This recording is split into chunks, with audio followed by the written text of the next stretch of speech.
Kittu Reddy, a multifaceted ashramite who has lived here for 70 years.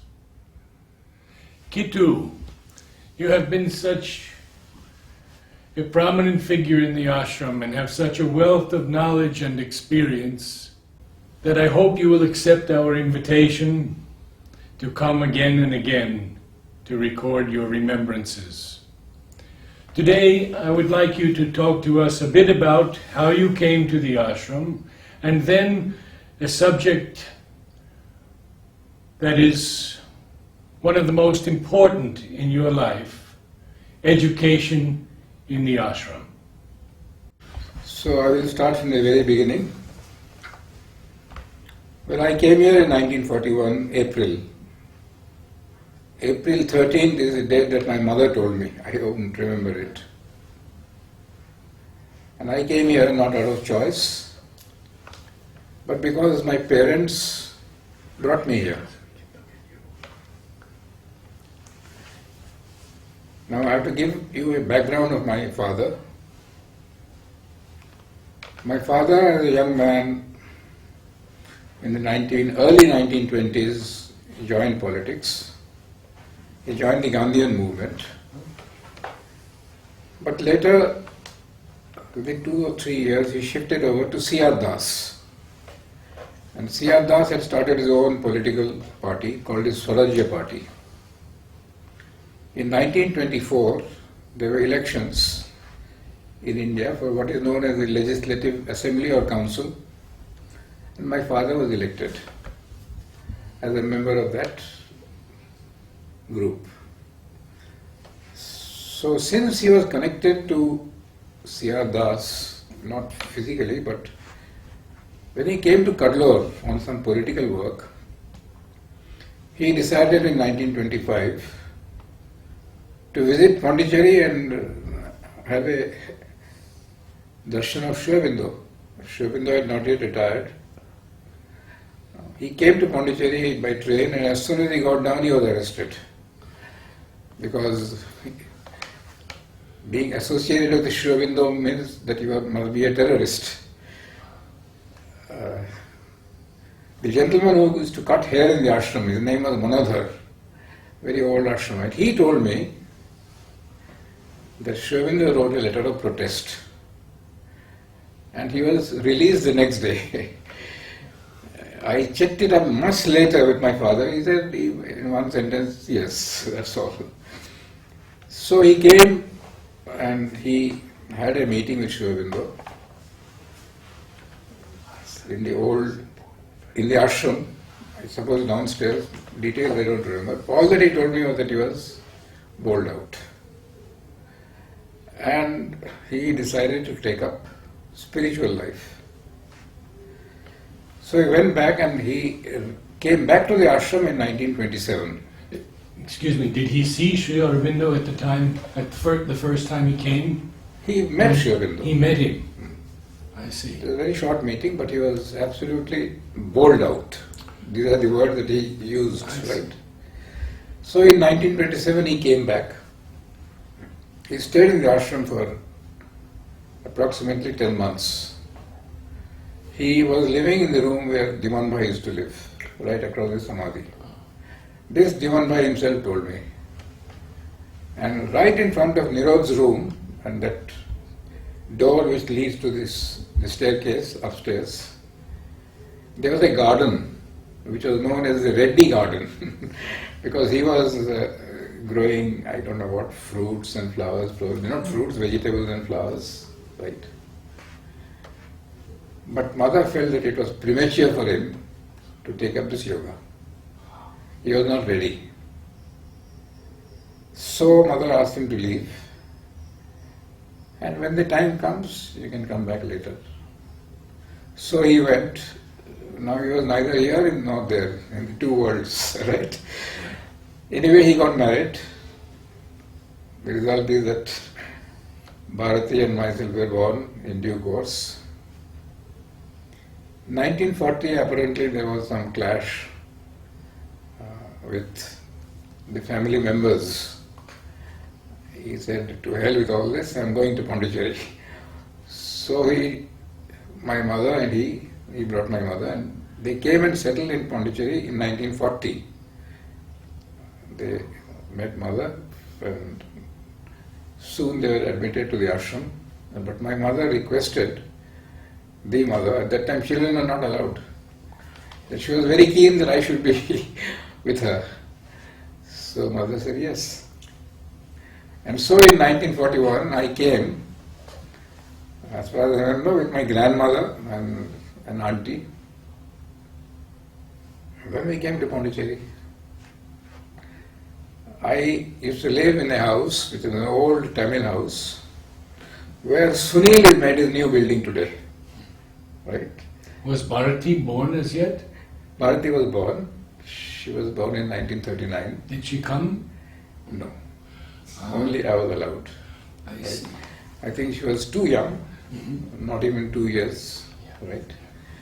And so we came, and I used to live in that house where Sunil was. It was an old Tamil house, ground floor only. Stressing this because I'll tell you some anecdote afterwards about what the mother said. So 1941, I don't remember too many details, but I remember that I was not allowed to enter the ashram till my birthday on July 2nd. So April, May, June, July, I was allowed to enter. To go to the mother, I had only heard fair European lady, like, right? I walked in, when I was going towards the meditation hall, there was a lady called, I think it was the granddaughter of President Wilson. Nishtha. Nishtha. Nishtha. So either it was Nishtha or Surya Kumari. She was another very interesting lady. May I ask how old you were then? Huh? How old were you? I just 5 on my birthday. I completed 5. And not knowing who the mother was, I almost went to do pranam to that lady. Oh, immediately they told me no, so I was taken into the meditation hall. I did my pranam, and then so, well, that is the first. There was no school. There were how many children? 5.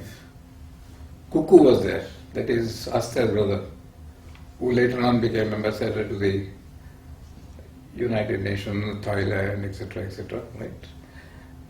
Everybody used to say Kittu Kuku. Very naughty. We were notorious for our mischiefs, right?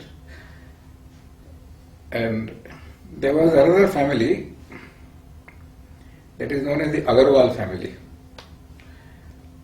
Agarwal is the man who started this principle of eye treatment, which is now adopted in the School for Perfect Eyesight. His sons, there were 4 of them, Mahavir, Jayavir, who has got a very, very big practice in Chennai. Almost 1,000 people go there, right? And 2 others, one was Briju and another was Prahlad. Prahlad was a little of his, I mean, he was, I wouldn't say primitive, but very primary in his right. And I've heard, but I'm not sure. The mother said this is probably his first life as a human being. But mother was very kind.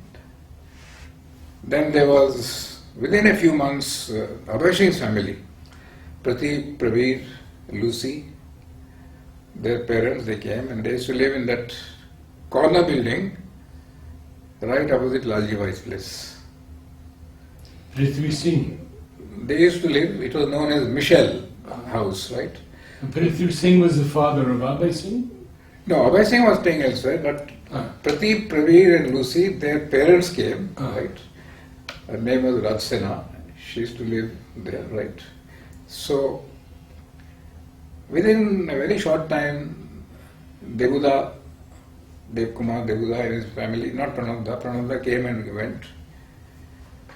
Monavada's family, that is Mona, Kalu, Gama, Bhai was a tiny little tot, right? 1942, 43 they must have come. The Ganguly family was there, Arun Ganguly and all the rest, right? And then there were quite a few others. Some of them you won't even know. They're all dead and gone, right?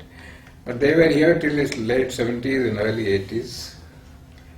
There was nothing called a school. Tell me about your education when you were 5 years old. Who here, was teaching you? I'll tell you. Now, what the mother did was, she asked my father to arrange some tuition. So there was a gentleman called Chandulal, who was an engineer, who used to live in that room where Sunanand is living now. Narad's room, just beside that. That was Chandulal's room. He was an engineer, he was Vasudevan's brother. He was very close to mother. And he used to take our French class. Some kind of French was being taught to us. So I remember very well that I used to attend that class. He was only giving a dictation. We used to write that dictation. And the best child and the worst child, the two notebooks were sent to mother.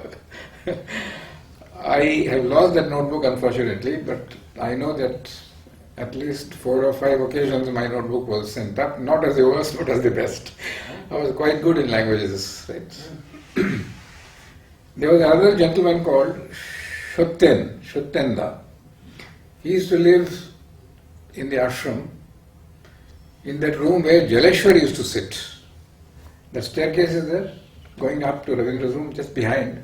Shuttenda used to live there. He used to take some classes for youngsters. There was a gentleman called Sitaram. He used to live in what is known now as the Junjun boarding. That was a house there, Venkatesh, Sitaram, upstairs, Hazarila, who was a homeopath, used to live. So I used to go and learn Telugu from him. And then on this, my road, the same road that I live today, if you go towards the Kalve College, right opposite Kalve College, somebody used to give me tuition in English and something else.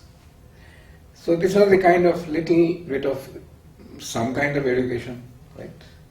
How many people were there inside the main building? How were living, you mean? Yes. See, there was Nalinida, there was Amritada, there was Puraniji in that room. You know the room, no? There was Bulada, there was Satyakarma. Now the room which is Sarlaven's room, right, was the flower room. In those days, flowers used to be distributed from there. And behind there was a room, I think a man called Chimanbhai used to live.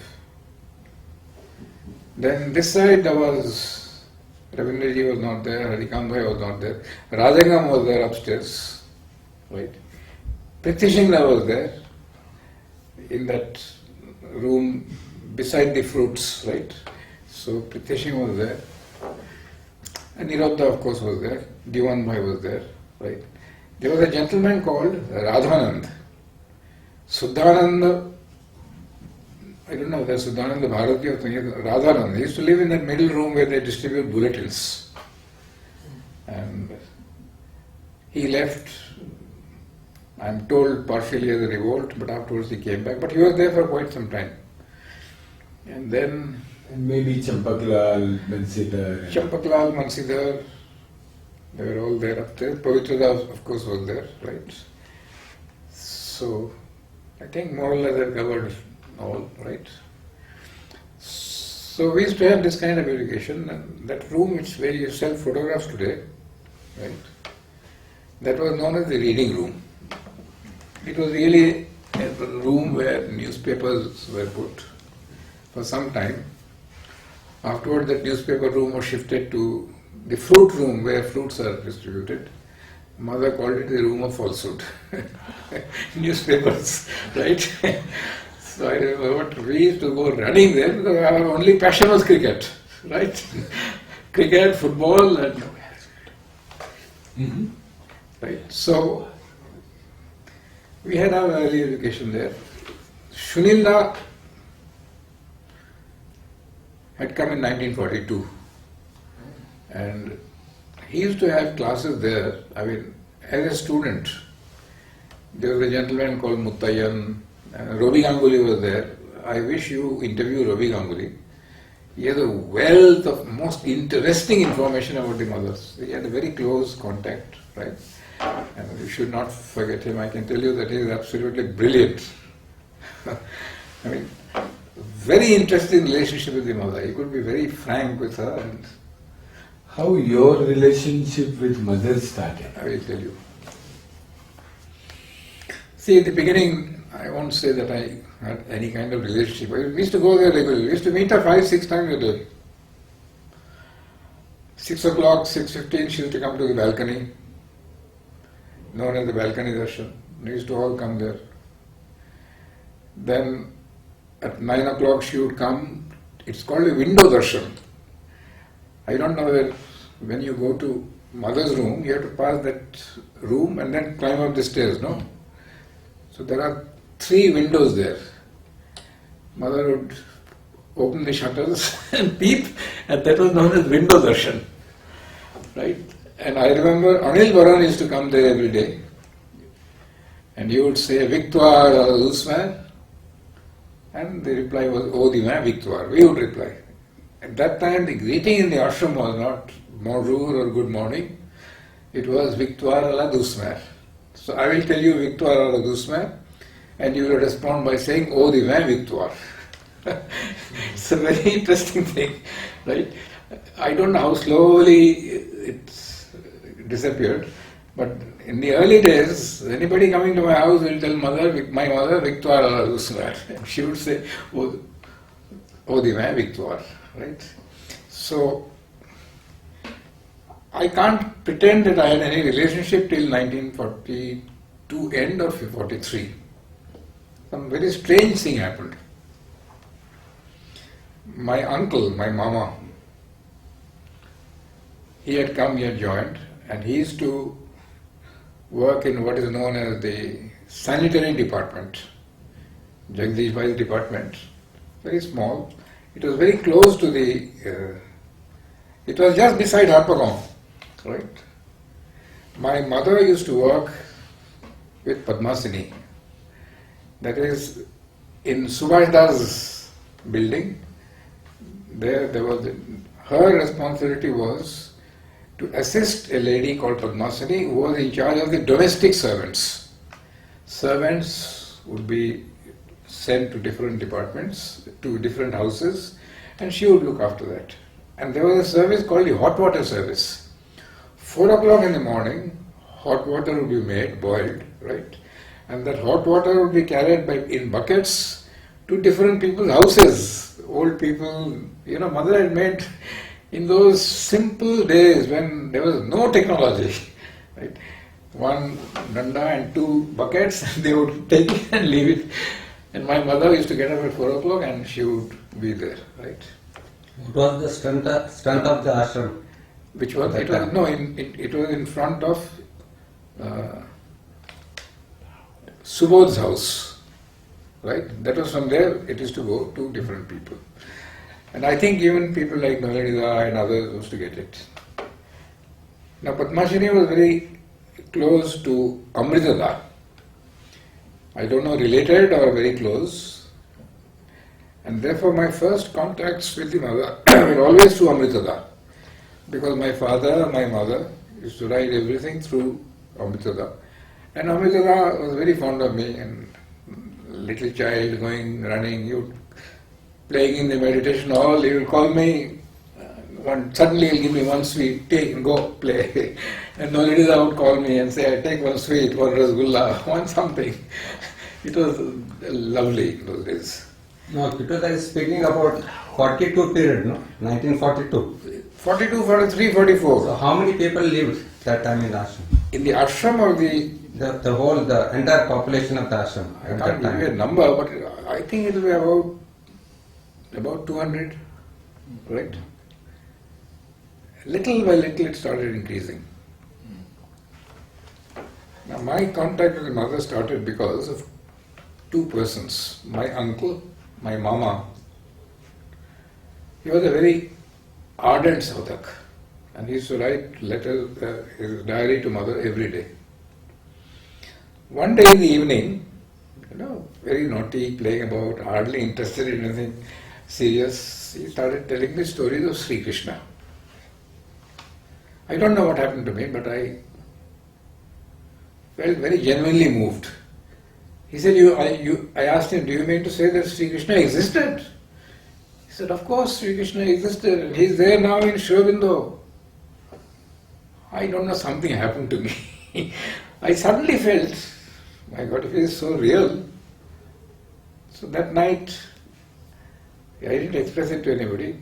Then my mother one day, in our house, we had two trees. One was the aspiration tree.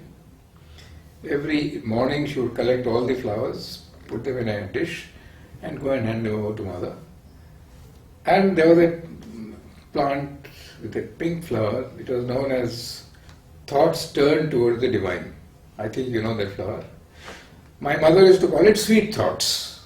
And that was her way by which she expressed it. So she used to tell me, I go with these sweet thoughts to mother every day, and it is something which is very beautiful. And suddenly something happened to me. So next day I said, I will go with those flowers. I went to mother.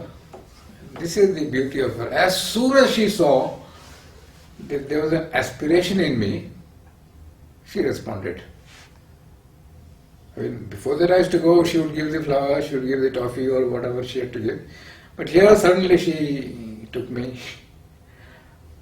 gently caressed me, didn't speak much, but that was the beginning of a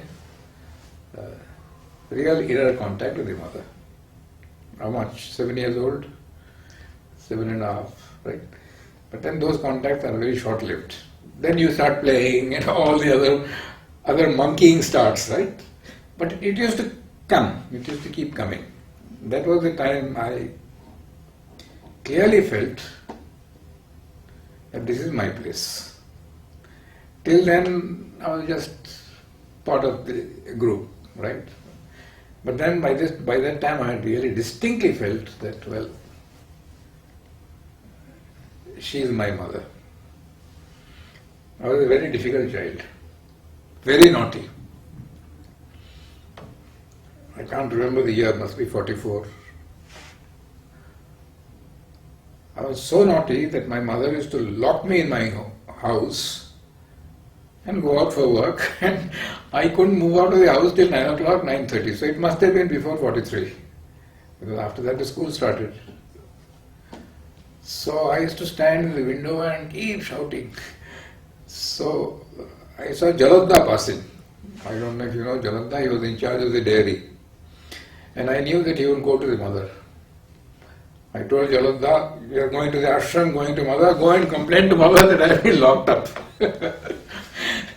And within half an hour they came and opened the door. Mother ordered he must be released. I was very mischievous, let there be no doubt about it, right? I could make people's life miserable simply, right? So what kind of mischief we used to do? I mean pranks, right? Not anything harmful, but disturbing people, talking a lot. I used to talk like anything. I'll tell you a story now. This Puranaji told me, I didn't know it then. I don't remember the year also. Cuckoo and myself were standing in the meditation hall and talking among ourselves. So we used to talk very fast and very loud. And Sri Aurobindo was upstairs. He heard this conversation. He asked Puranaji, who are those two boys talking at 60 words a second? So Puranaji came down to check up. And he said, oh, Kittu and Cuckoo, he went and told Sri Aurobindo, Narad Reddy's son and Indra Sen's son. Right? So I came to know this years afterwards when he used to play table tennis. Then Puranaji told me one day. I said, my God, what a blessing that Sri Aurobindo has noticed me. Of course, he had noticed me another time when I was being operated for a boil, I remember, on my left calf in the dispensary right opposite, and I was screaming when the operation was taking place. And Sri Aurobindo asked, who is that boy screaming with so much pain and all that? So they told me this. So anyway, school started in 1943, 2nd December. I've got the full list of all the students. If you're interested, I can send it to you by email. Right? Certainly, yes. There were 3 groups. I think it was called class A, B and C, right? The older students were Konakda, Ravi Ganguly. The middle students were somebody else, and I was, right? As far as I remember, Arutari had not yet come. Jumur was there, Gauri was there, Chom was there. Arutari came in 44. I think Manoj came in 45. Bhatti came in 45. Little by little, within what, 2 years, it became 80, 90 students, starting with about 25. Exact figure I've got the names, everybody's names, right? Our teachers were, the director was Pavitra, but hardly ever came to school because he was very busy with the mother. Shishida was the man, Shishir Kumar Mitra of Shantiniketan, always dressed in spotless white, exactly his character, spotless white. He was in charge of the school. He used to live in Treasure House, but he was in charge of the school. Shunilda was one of the most loved, popular, strict teachers. In my experience of life, he is the best teacher I've ever had in my life. Right till the very end, till the higher course, there was nothing called higher course, but we did advanced mathematics with him. Astronomy. He used to teach English, he used to teach mathematics, he used to teach science, he used to teach geography, he used to teach astronomy. You tell me the subjects and he used to teach. Very strict, very pleasantly strict, very firm, magnificent teacher. He could inspire you. I would say that whatever my academic development and interest, and even in sadhana later, Shunilda has been one of my most inspiring mentors, right? I had many interviews afterwards with him. I started learning astrology with him. So every Sunday morning, 8:30 to 9:30, I used to go and sit with him for about 6 months. So half an hour astrology, half an hour. He was my football captain also. Outstanding gentleman. So Shunilda was there. There were some other teachers called Tinkorida. He used to teach English, absolutely grammar oriented, very dull class. Then there was Prabhakarda. He used to teach Sanskrit. There was a man called Shailendra. He used to teach mathematics. Then there was, of course, a little later, much later, 1949, 50, Temiben came. She started teaching also. She was my teacher for the first 2 or 3 years of my studies, right? So the interesting thing which I want to say, bring out is, from the purely external point of view, this school, small school, was like any other school in the world. Fixed timetable, teachers were appointed by the administration, students had to go in time, there were homeworks, there were tests, not an annual test as you have outside, but monthly tests or whatever it was. And there were progress reports. I don't remember, once a month or once in 3 months. And in every way it was not different from the outside school, except one way. That was mother. Every teacher, or almost every teacher, would send reports to mother about every child, about her class and the child. Mother followed almost every child individually. I have been caught by her many times, scolded. I bunked a class, went to play tennis, but that was much later. Kulnanda sent a report to mother. I'm going to take my blessings in front of everybody. She gives you real dressing down, right? Because Where were the classes held? the classes were held in the present playground. That whole thing called gymnasium, there were 3 rooms there, right? That side was the boarding, it was known as the dortoir.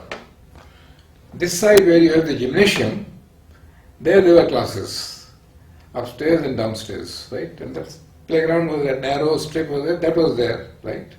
Even that was bought sometime in 42, 43. We went physically worked, we had to dig 5 feet, 6 feet, full of glass. All that was removed and then afterwards it was leveled. By that time Pranabda came. He came in 1942 and settled down. And he was working in the laundry. The playground was not organized at all. Some small competitions here and there.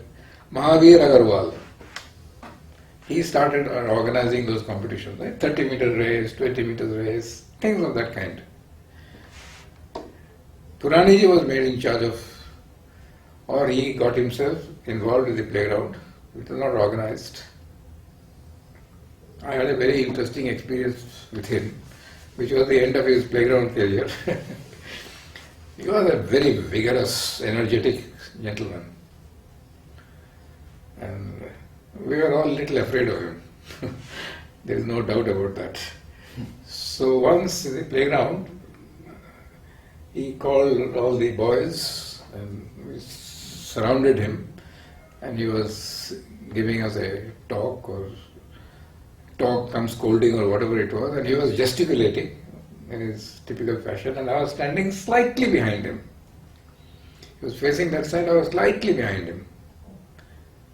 And I began to imitate him. And all the boys who were in front started laughing. He turned around and saw me and gave me one slap, a real hard slap. I fell down. Next day mother said, no Purani in the playground. I mean, next day or within a few days, gradually Pranabda was inducted. I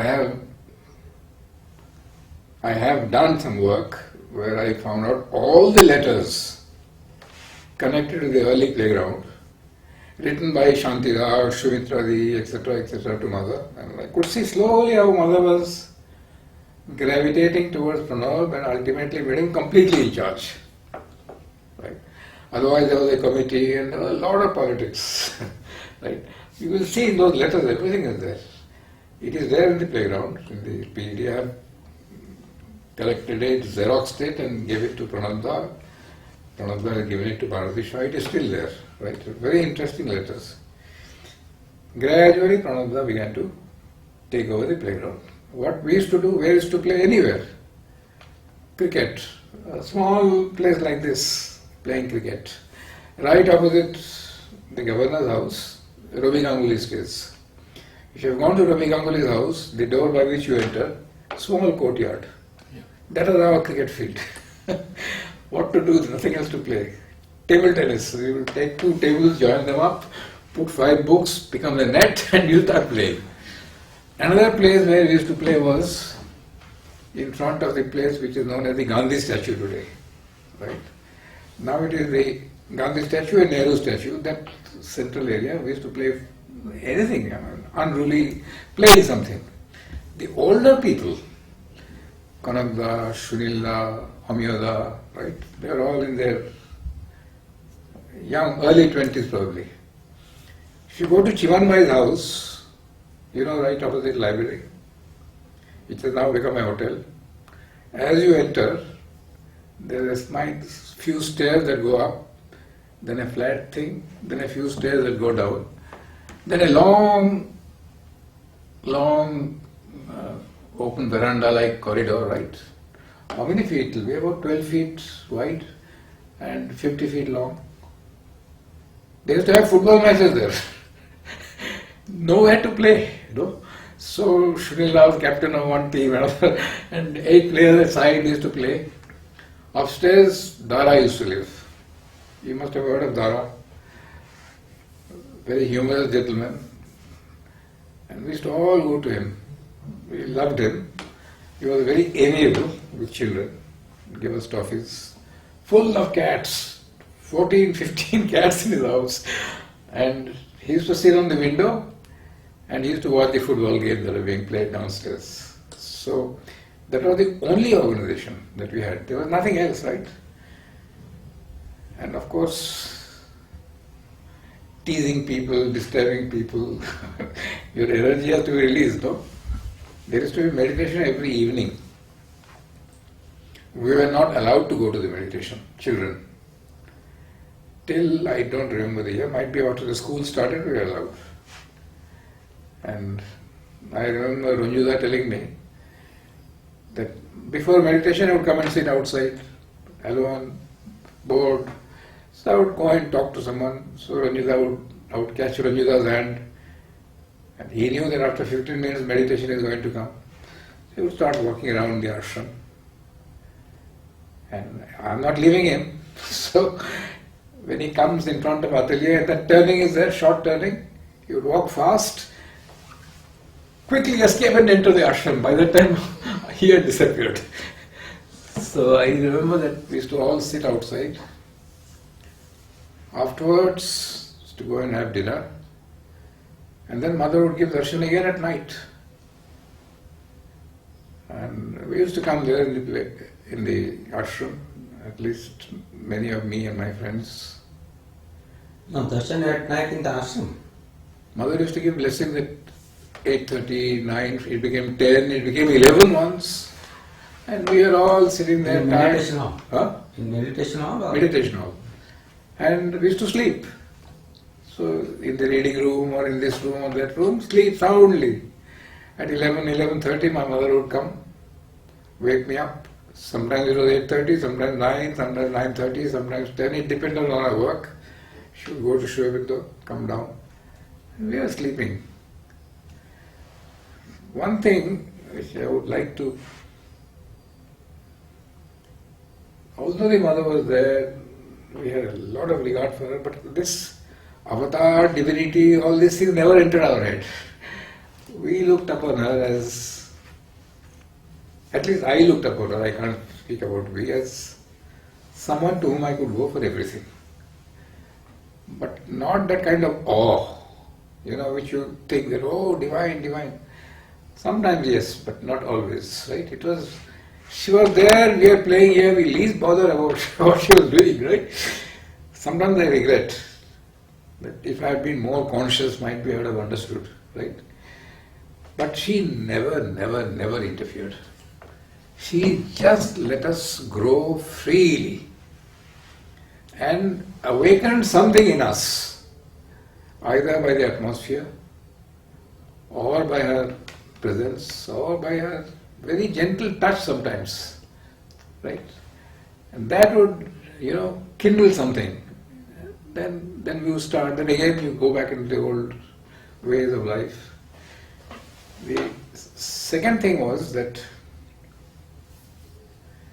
we never had any sense of awe towards Nalinida or Amrita or Puranaji or Nirodha or anybody. They were friends, elders, friends, right? This sense that has developed now, oh my God, superior men, higher quality, nothing, just friendly, they loved us, we loved them, we're all mother's children. I found that one of the most beautiful things. Second thing is that in the class, we were terribly mischievous. You can't imagine the kind of mischief that we have done. I dare any child to do it today, within 3 days he will be thrown out. You can't imagine the kind of mischief that we have done in the classes, right? Did mother take your class? What? Did mother take your class? Mother started taking classes after 1950. But when the school started in 43, she began to coach some people in dramatics, in recitation. I think Ardidi, Jumur, Manoj, a few others probably. In Pavitura's room, mother used to teach them. Right? She was gradually getting involved in the whole thing. Mother came to the playground for the first time in 1946, 2nd December. Before that, in 1945, Pranabda had been given charge of the playground. And the 2nd December was first organized in 1945. Before that, there was some kind of ramshackle thing, but Pranabda organized it. On the second morning, there used to be a cultural program in the playground. By afternoon, the stage was removed, and in the evening, there was a physical education program. 45, mother did not come. But Pranabda had made a small demonstration with, I think, 14 or 15 children. I was not there, the slightly older ones were there. There was something called a pyramid. You know what is a pyramid? In gymnastics, right? So Pranabda told mother that today we are having a pyramid. So mother said, what is a pyramid? I do not know what a pyramid is. So Pranabda asked Jayantilal to make a drawing of a pyramid. Somebody doing peacock, somebody holding, somebody this, that. And then mother said, oh, very interesting. So 1946, 2nd December, mother came to the playground. Not in the morning, but in the evening. So she came to the playground. By that time, Pranabda had become very close to mother. Very, very close. I could see that she had taken him very close into, right? And little by little, the playground started getting organized. There was nothing called a group as yet. There were some kind of groups, no A, B, C, D yet, but different groups, right? The older boys, the younger boys, and the youngest children, right? I was in that middle age group. Before we conclude, tell us something about Sri Aurobindo. What you used to hear, what were the stories about Sri Aurobindo, if you remember or recount anything? Stories about Sri Aurobindo at that time, whatever I've heard is after he left. At that time, Nirodha was not terribly visible, except when mother started playing tennis. Then Nirodha became very much more visible. About the mother, I'll tell you a little more. When mother started going to the playground regularly, she started playing that, what is it called, rings. There would be a net, and one side of the net, 5 persons, and here 5 persons, and like volleyball, instead of volleyball, you're throwing that ring, right? And mother used to play. Sometimes with 2 persons, sometimes 1 person, but she used to play. She used to walk up and down the playground, and she would sometimes meet people individually. That room, which is now her room, was slowly built up, right? And at the end, even before mother came, it was organized, I do not know whether by Pranabda or by somebody else, that after the games in the evening, after the sports, we would be given something to eat. Sometimes it was a coconut, half a coconut or a quarter with jaggery inside. Sometimes it was groundnuts. Sometimes it was something else. But that system started. And once mother came to the playground, she started personally giving all those things to every child. How? All of us would stand in line, right round, right? And mother would, suppose it was groundnuts, Amida would be carrying a small little bowl full of groundnuts. Mother had one ladle. She would take that and give it to the children. Now they were sometimes a big ladle, so many people would say, Mother, not so much. So different sizes of ladles were made, right? So somebody will say Boku, somebody will say Moya, somebody will say Pur, right? So you take more groundnuts, little groundnuts, or very little groundnuts, right? Sometimes she would give toffees. She would walk around the whole thing, meet each one personally. And sometimes she would even stop and talk to you for a minute if something had happened or something was in her, right? So this is how the whole thing. You see, now this is the intimacy that we developed with Mother. Everybody. Now some people had developed it because you opened out and started talking to her. Some people just nothing, took only the thing. That depended on the person, his awareness, his openness, his inner development or whatever it was. So it was very, she was deeply involved, but there were no classes. She used to come back by 8:15 or 8:30. She had to go to Sri Aurobindo's room. Except when this December 1st cultural program was started and she began to coach in the playground, sometimes till 10:30 at night, right? And in the playground at the western end, things to be put up, and she used to coach, she used to teach, we all went through the process. I was not much of an actor at all, but at least 2 years I did take part in some plays, and she encouraged, but others were much better. Manoj, Mona, Jamu, Pritidi, etc., Dayakar, all of them were involved, right? So Mother was very deeply involved. Now about Sri Aurobindo, I will tell you, you can calculate, 1941, 3 darshans, April, August and November. After that, from 1942 to 50, that is 9 years, at least 4 darshans, 36. Why do I say at least? Because from 1948, April, there will be a march past in front of Sri Aurobindo.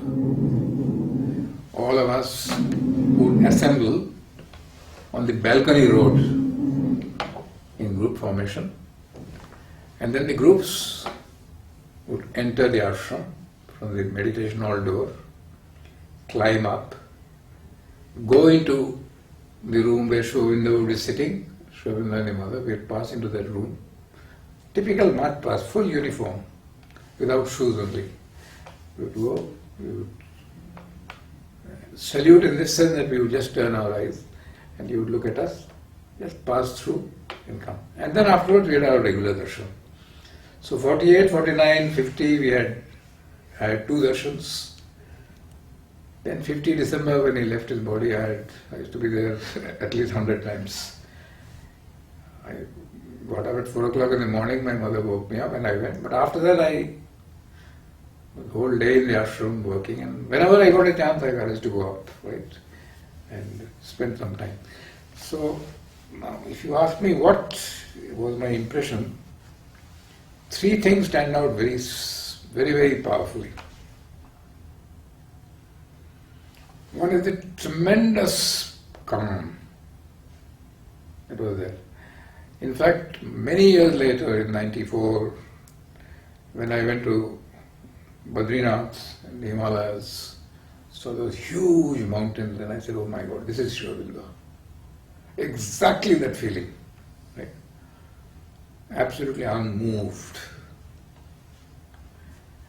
Along with that, a tremendous calm.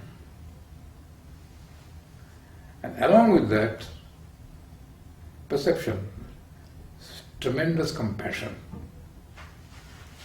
I do not know why I had that feeling, but right from the day one, I had a feeling that, oh, here is an incarnation of compassion, calm and solid strength, and absolutely unmoved and unpoised, undisturbed by anything.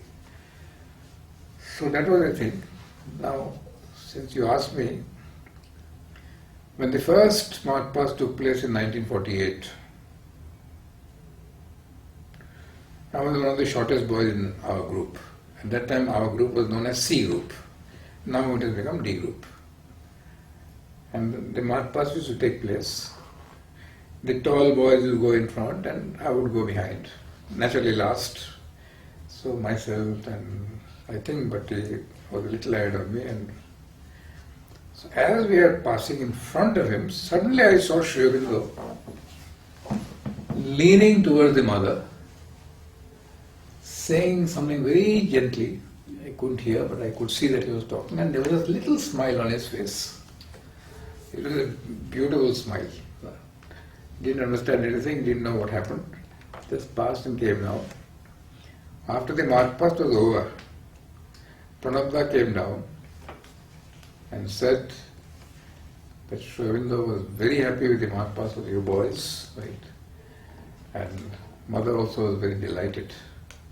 Right? So that was the comment, that she was very happy with our march past. More details Pranabda must have recorded it somewhere, right? Exact words I do not remember, but Pranabda came down and told us. Naturally Mona was our captain, so he told Mona. And so that was the only time when I have seen Sri Aurobindo moving, leaning towards mother with a gentle smile and saying a few words, right? So all these stories that I got, and I must tell you that although I had a lot of affection and feeling and regard for him, fell in love with him a little later. We haven't even begun the Center of Education stories yet. We have not yet come. So we have a lot to go, and we're all most grateful to you. Thank you very much.